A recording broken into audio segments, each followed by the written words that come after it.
Hello, welcome to my channel. Today I'm going to talk about the difference between guilt and shame. One can be our most powerful tool for healing and growth, and the other one is toxic. And so knowing the difference and understanding how they work can really change someone's life. So please make sure to watch this until the end. Guilt. Guilt is I have done something bad or wrong. Shame is I am bad or wrong. With guilt, there's a chance to change. There's an opportunity for growth.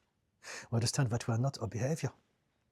And so we can always correct, rectify, and upgrade that behavior. With shame, we cannot do this because we have internalized the behavior. And so we believe that this is me, this is who I am, I was born like this. I've always been like this, I will always be like this no matter what I do. And religion has a lot to do with this.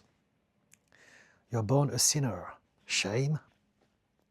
You need a savior. You are powerless. You have no power. There's nothing you can do about it. You are born bad. You're a bad apple. You are rotten. You are broken. And you need to wait for someone to come and fix you. Now, of course, there are nicer ways to remember this conversation today, and here's one way to do this. Good parents, as in parents who understand children's psychology, would never tell their kids, you're a bad boy or you're a stupid girl. They would say, you have done something bad, you have said something stupid, so that the kid has a chance to reflect on their behavior or address it and change it.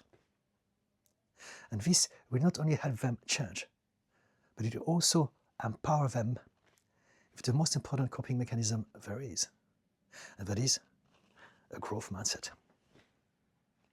Now, bad parents, and again, by bad parents I mean parents who don't understand children's psychology, would take away that power from the kids to ever change and get better by making them feel terrible about themselves, by making them believe that they are bad, they are wrong, they are stupid, and there's nothing they can do about it. They will have to live with that all of their life, and they will have to suffer shame just for being themselves, or whenever they're trying to express their authentic selves. And there is a reason I've chosen that example. Because if you suffer from shame, which we all do, at least at the start of our life, that'll be precisely because your caregivers didn't know about the difference between guilt and shame. And society has reinforced this over time. Whether we're religious or not, we all live in a cultural society that is designed and structured on old religious dogma. And so, guilt can be useful for change, whereas shame only makes everything worse. Now, it's important to highlight that guilt itself is not enough. Without compassion, guilt can actually lead to more shame. Guilt may say, I've done something bad because I am bad. And now guilt has transformed into shame.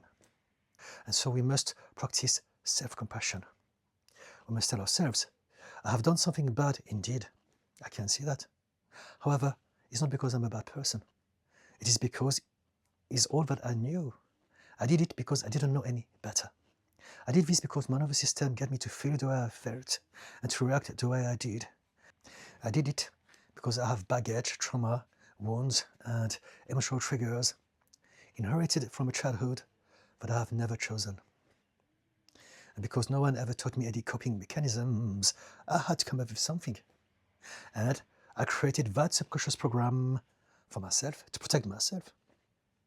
But now that I understand, I can upgrade that system, that subconscious program. I can learn how to understand and change, and most importantly, I can learn how to be kind to myself.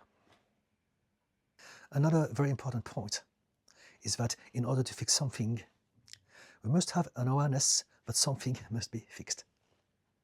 And this is where guilt comes into play. Guilt exists for that. Guilt exists to show us, to teach us, to guide us, to help us grow and heal. not to make us feel bad about ourselves just for the sake of it.